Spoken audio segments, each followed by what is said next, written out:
Good morning po. Narito po tayo ngayon sa Barangay Binulasan na kung saan ay narito po nakatanim ang ampalaya ng Kuya Bino. Ayan ang mag-asawa. Good morning po. Good morning. Ayan po, available na po ang kanilang ampalaya na zero chemicals. Dito sa kanilang taniman sa Barangay Binulasan sa May Saba. Ayan, pick and pay. So may timbangan naman po tayo dyan at pwede po sila dito mag-harvest at titimbangin yung kanilang mga binip. Kayo po bagay gumagamit ng abono? Wala, ipot. Ipot. Ano po yung pinaka-spray, pinapaka-maintenance? Sa Pinang i-spray po? may microbial inoculant Yan. At saka po, at saka foliar Yung for root- harvest. ayan. So, yan lang po yung in-spray nila. Ang mga nasabing product po ay mga naka-OCCP. Ibig sabihin, certified organic.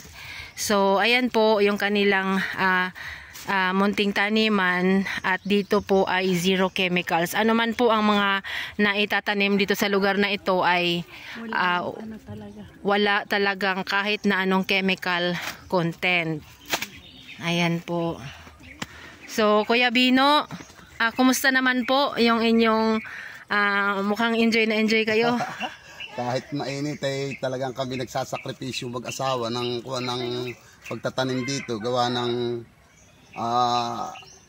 kami kakain din pag kami bibili ay di may mga chemical din. Pero pag sarili namin tanim, nakakasigurado kaming walang chemical. No. Kaya kami nagpipilit na magtanim kahit na medyo matanda na. At saka po sa panahon natin sobrang init pero Sobrang kayo po ay init na. nakakasustain. Aba.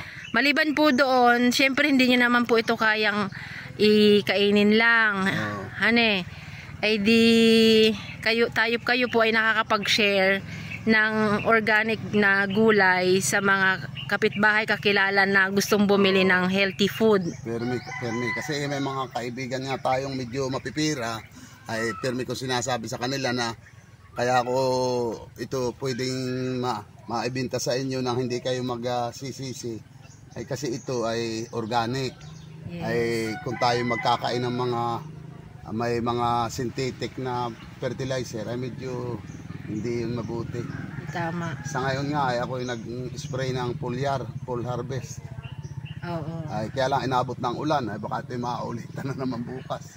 Oo nga po. At saka po, buti po kahit papaano umulan. Malaking bagay. Oo. At nakakatulong din po dun sa ng init.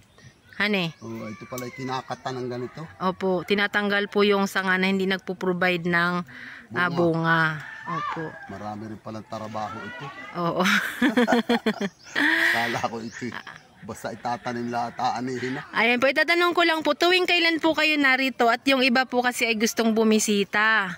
Ay kami, basta kami dito ay mga bago mag alas 5 ng umaga ay nandito na kami hanggang mga 8 to 9.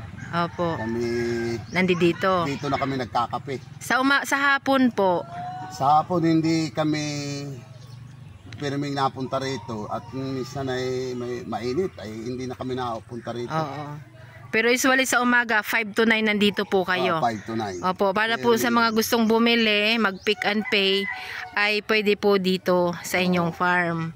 So maliban po sa ampalaya, ay meron po kayong mga iba't ibang klase ng tanim. Oo, mayroong akong tanim ngayon na kamatis, talong, tapos ay ang may kapaya, kung ano-ano, marami. Opo, madami. May kalamansi, sili.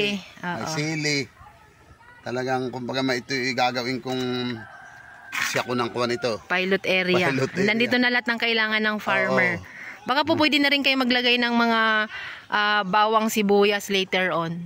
Pagka Mapag-aralan. kasi hindi nga lang nagkaigi yung aking kuwan carrots. Oo. Hindi siya Fit sa lugar natin. hindi siya bagay dito. Oo, pero yung inyong pechay at saka okay. radish. Okay, ang pitsay at saka yung radish. Opo. Ay itong humahabol po yung sa inyo itong okra Oo. na late bloomer. Oo, pero Siya. lahat po naman ay zero chemicals dito sa Wala lugar lahat na ito. Maski anong klase dito, hindi ako nag-i-spray ng chemical. Opo. Ay, kumusta po sa bigas? Nagbebenta ba kayo ng organic rice? Abay, wala. Bawal, ikonsumo lang. Gusto mo lang yung Oo. hindi pang negosyo. Ayun. Opo.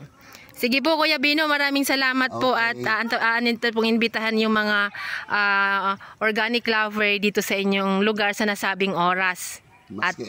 Maski anong oras dito ay dito kami pipitas bago nila bilhin. Pwede silang mamili kung alin ang gusto nilang pitasin. Wow, ayan po. So pwede po nila kayong i-add sa inyong messenger. Ang inyong pong pangalan sa messenger ay Vino Oliva. Vino Oliva. Ayan po, sa mga nakapanood po nito at narito lang po sa bayan ng Infanta, ang kanya pong messenger ay Vino Oliva, na kung saan ay pwede po kayo mag-message sa kanya kung kayo po bibisita sa hindi sa nasabing oras. Like halimbawa, hindi nyo po available ng 5 to 9, ay pwede po natin i-schedule. Okay. Ayan po, maraming salamat po Kuya Bino at hanggang sa mga susunod nating activity dito sa inyong taniman po. Magandang umaga po.